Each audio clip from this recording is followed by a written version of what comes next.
Oh, you can keep playing. It's wonderful. I love it. Would you guys rather just listen to the music for the next 15 minutes? My presentation's really not that good, so. Hi, everyone. My name is Mike Downey. I work at Microsoft. This is my first time in Ireland. I love it. And I'm part Irish. And I was told when I got here that means my presentation's automatically 10% better. So that's cool, huh? So I have some good stuff to talk about. I was originally only going to talk about media, our media platform. We have all kinds of awesome stuff that we do. That's what I work on. I focus on media at Microsoft. But I was actually at the pub last night, and I had a fantastic conversation with some web developers around what we were doing with HTML5 and Internet Explorer, and I found that actually I had a lot of work to do to kind of catch everyone up on that, so I thought I actually would work that into my presentation today. So I'm going to focus on two things, HTML5 and our media platform. So first, Microsoft and HTML5. How many of you out there are doing stuff with HTML5 right now? Most of the audience, that's what I figured, okay. So HTML5 is a huge, huge focus at Microsoft. We're doing all kinds of things with it. I'm going to walk you through some of the ways that we are integrating it, that we are trying to innovate around it and trying to provide developer solutions and all kinds of great stuff. It's really important to us. So let's start with Internet Explorer 9. So first of all, how many in the audience have actually used IE9 so far? Oh, good. A good chunk of you, but not nearly enough of you. I know if you're a Mac user, then you don't really have a choice. So that's fine. I can tell you where to get a really cheap PC out there, and we can take care of that. But IE9 is the latest version of our browser. It actually came out very recently, a few months ago. It was one of the first times, if not the first time, that we actually started releasing early beta public previews of it. We call them developer previews. Very, very early on. For a period of months, we had a number of updates so developers could actually kind of check it out and see how it worked and see some of the new features we were working on.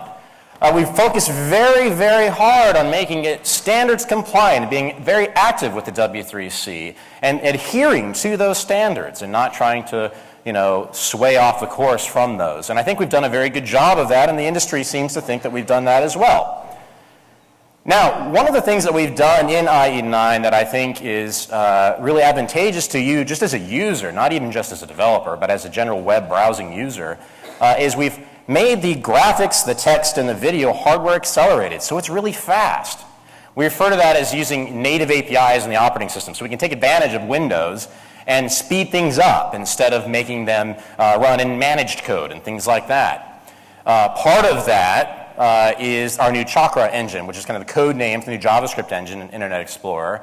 And one of the great things that it does is it takes JavaScript and compiles it into native machine code. So it actually speeds up execution of scripts in your web application.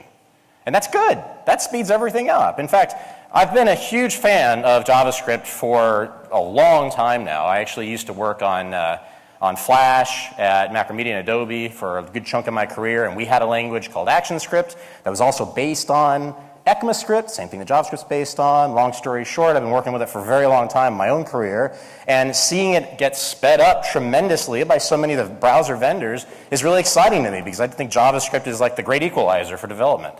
And what it really needs is speed, and in IE9, we're giving you that. Now, right after, in fact, 3 weeks after we shipped IE9, we actually released a developer preview of IE10. It's 3 weeks. That's a new thing for Microsoft, and that's one of the things we're doing to try and change perception among especially web developers and really be a better part of the community and help you guys out. So all of it, already 3 weeks later, we have a preview of IE10 and some of the new features that we're showing there. Now this is still a ways off. We just shipped IE9, but we're going to do this at a regular interval. They're releasing developer previews, so web developers can know about it, can try it, can give us feedback on it, and we can make sure we get it right by the time IE10 ships. So it's even faster. We've introduced things like ECMAScript strict mode, multi-column support, which is a CSS3 feature. A lot of these are actually still in draft form or still being debated in the W3C, so this is an ongoing process of how these get implemented. Flexible box model layout, grid layout, grid alignment, and a bunch of other really cool kind of cutting-edge CSS3 features, and there'll be more to come. These are just some of the first ones that have come in the developer preview. So, In short, we are committed to making Internet Explorer the best browser on the market. And so you know I'm serious. I've actually underlined the word best, and I've made the period bright red. That means I'm serious, okay? So that's your commitment right there. And we have a great team that's working on all of this. Other things around HTML5. Because again, a lot of the people I've been talking to really don't know what we're doing, so I'm trying to cover some of these things. So Windows Phone 7, so that's been out, it came out just during the holiday season last year, and it's getting rolled out different carriers throughout the world. And of course, we made a big partnership with Nokia, who's going to be putting Windows Phone 7 on all of their smartphone devices very soon, and that's going to make it, more prominent throughout the rest of the world as well, so that's a great partnership. Now, we have an update to Windows Phone 7 coming out later this year, and it's codenamed Mango. And Mango has a whole bunch of new features. In fact, over 500 new features for the OS. Now, my favorite of all of those 500 new features is we're putting Internet Explorer 9, the latest version, HTML5, hardware accelerated, all that awesome secret sauce is going into IE9 on Mango. So you'll have a cutting-edge HTML5 compliant browser on your phone. And that's pretty awesome, and that's coming very soon.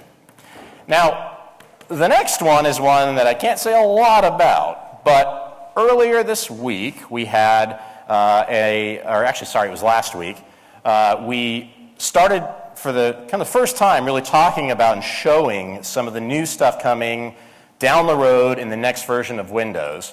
And one of the things that we showed, and here's kind of a screenshot that we showed off at the conference, is a new user interface that's driven largely, I should say it supports HTML5-based applications.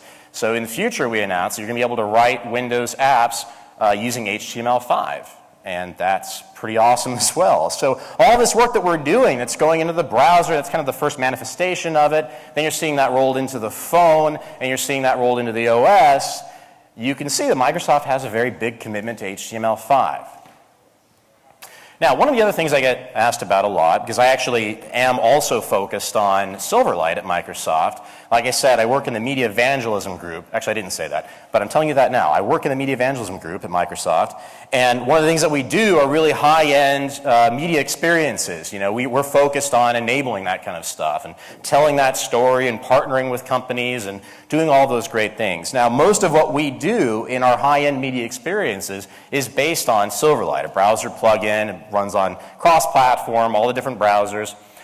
We have a new version actually that's in beta right now that's shipping soon, Silverlight 5. Now, often I get asked, if you guys have all this great stuff coming with HTML5, what about Silverlight?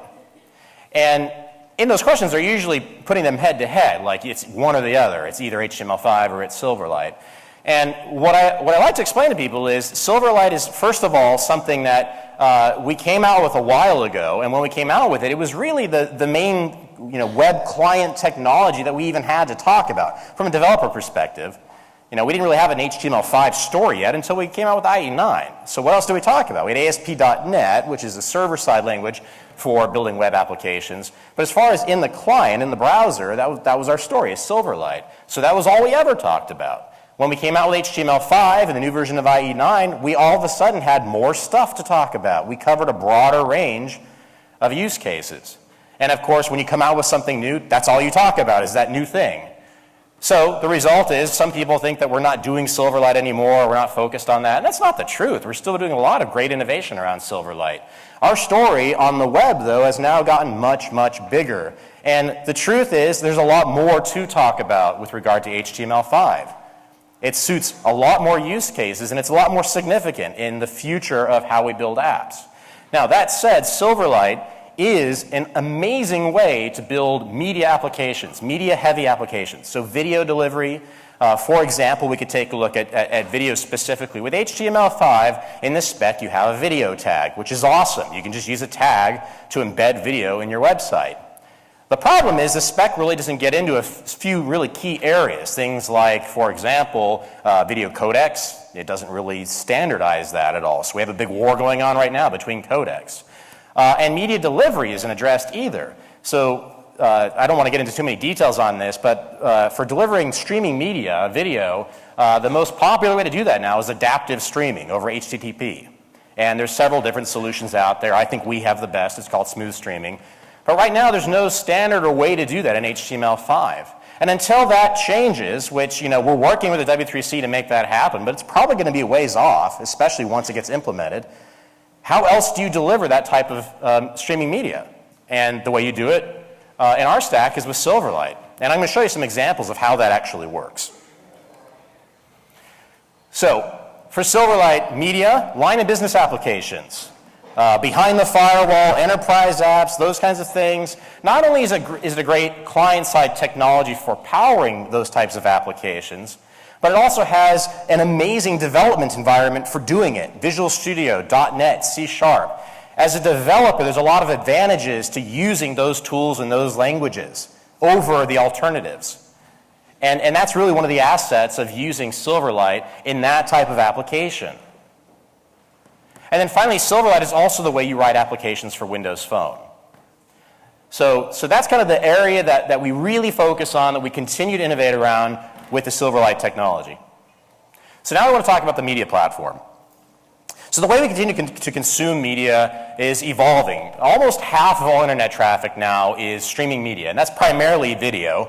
That also, of course, includes things like streaming, internet radio and things like that, but it's primarily video. In fact, in the US, almost 30% of downstream traffic is consumed by Netflix alone. That's basically people watching long-form video through their browser, or their Xbox, or a variety of other devices that allow you to access that content. I thought it was interesting that it's even a much higher percentage than BitTorrent and YouTube and even just regular HTTP traffic. So this is changing. The way we consume this media is really changing.